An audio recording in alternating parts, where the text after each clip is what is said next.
Sir ಆ ಥರದ್ದು ಏನಾದ್ರು ಪ್ರಸ್ತಾಪ ಇದೆಯಾ ಸರ್ ಸರ್ಕಾರದಲ್ಲಿ? ಮಹಾರಾಷ್ಟ್ರ ಸಿಎಂ ತೀರಾ ವಿರೋಧ ವ್ಯಕ್ತಪಡಿಸ್ತಾ ಇದ್ದಾರೆ, ಶಿವಾಜಿ ಮಾಡೋ ಅವಮಾನ ಅಂತ ಕೇಳ್ತಾ ಇದ್ದಾರೆ. ಅಲ್ಲ, ಈ ತೀರ್ಮಾನಗಳೆಲ್ಲ ಬೆಂಗಳೂರು ಉಸ್ತುವಾರಿ ಸಚಿವರು, ಡೆಪ್ಯೂಟಿ ಚೀಫ್ ಮಿನಿಸ್ಟರ್ ಅವರು ತಗೊಳ್ತಾರೆ. ಯಾಕೆಂದರೆ ಅದು ಬೆಂಗಳೂರು ನಗರಕ್ಕೆ ಸಂಬಂಧಪಟ್ಟಂಥ ವಿಚಾರ, ಅದರಿಂದ ಅವರು ತೀರ್ಮಾನ ಮಾಡ್ತಾರೆ. ಆದರೆ ಫಡ್ನವೀಸ್ ಅವ್ರಿಗೇನು ಆಸಕ್ತಿ ಇದ್ದಕ್ಕಿದ್ದಂಗೆ ಕರ್ನಾಟಕದ ಬಗ್ಗೆ, ಅದರಲ್ಲಿ ಇಲ್ಲಿ ನಮ್ಮ ಬೆಂಗಳೂರಿನ ಬಗ್ಗೆ ಬಂದಿದೆ ಗೊತ್ತಿಲ್ಲ ನನಗೆ.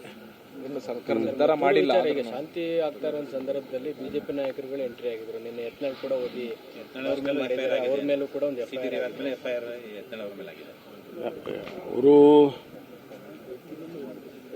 ಮೊದಲಿಂದ ನಾವು ಹೇಳ್ತಾ ಇದ್ದೀವಿ, ಇದರಲ್ಲಿ ರಾಜಕೀಯ ಮಾಡಬೇಡಿ, ಪೊಲೀಸ್ ಅವರಿಗೆ ಬಿಡಿ, ಅವ್ರು ಯಾರು ಕಲ್ಲು ಹೊಡೆದ್ರೆ ಅವ್ರನ್ನ ಇಟ್ಕೊಳ್ತಾರೆ, ಅರೆಸ್ಟ್ ಮಾಡ್ತಾರೆ, ಕಾನೂನು ಪ್ರಕಾರ ಕ್ರಮ ತಗೊಳ್ತಾರೆ. ಯಾರೇ ಆಗಿರಲಿ, ಮುಸಲ್ಮಾನ್ ಆಗಿರಲಿ, ಹಿಂದೂ ಆಗಿರಲಿ, ಮತ್ತೊಬ್ಬ ಆಗಿರಲಿ, ಯಾರೇ ಕಾನೂನು ವಿರುದ್ಧವಾಗಿ ಮಾಡಿದರೆ ಅವ್ರ ಮೇಲೆ ಕ್ರಮ ತಗೊಳ್ತಾರೆ.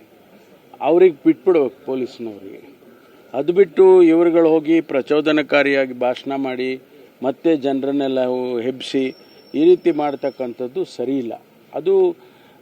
ಅದು ಹೋಗಿ ಭಾಳ ವೀರಾವೇಶದಲ್ಲಿ ಮಾತಾಡಿ ಬಳಸಬಾರ್ದಂಥ ಪದಗಳನ್ನೆಲ್ಲ ಬಳಸೋದ್ರಿಂದ ಏನವರು ಅಚೀವ್ ಮಾಡ್ತಾರೆ ಗೊತ್ತಿಲ್ಲ. ಇದರಲ್ಲಿ ಒಂದಂತೂ ನಿಜ, ರಾಜಕೀಯ ಕಾರಣಕ್ಕಾಗಿ ಅವರು ಇದೆಲ್ಲ ಮಾಡ್ತಿದ್ದಾರೆ ಅನ್ನೋದು ಸ್ಪಷ್ಟವಾಗಿ ಕಾಣಿಸುತ್ತೆ. ಅದು ಬಿಟ್ಟರೆ ಬೇರೆ ಏನಿಲ್ಲ. ಸರ್, ಮಂಗಳೂರಲ್ಲಿ ಇದೇ ರೀತಿ ಮಾಡಿ ಮಂಗಳೂರಲ್ಲೇ ಪ್ರತಿನಿತ್ಯ ಒಂದೊಂದು ಕೊಲೆಗಳಾಗ್ತಾ ಇತ್ತು, ಆ ಕಡೆಯಿಂದ ಈ ಕಡೆಯಿಂದ. ಮಂಡ್ಯನೂ ಅದೇ ರೀತಿ ಮಾಡಕ್ಕೆ ಹೊರಟಿದ್ದಾರೆ. ಅಲ್ಲ, ನಾವು ಅಷ್ಟು ಸುಲಭನಾಗಿ ಅದನ್ನು ಆಗೋಕ್ಕೆ ಬಿಟ್ಬಿಡ್ತೀವ? ಅಷ್ಟು ಸುಲಭನಾಗಿ ಅವರು ರಾಜ್ಯ ಎಲ್ಲ ಈ ರೀತಿ ಮಾಡೋದಕ್ಕೆ ಬಿಡೋದಿಲ್ಲ.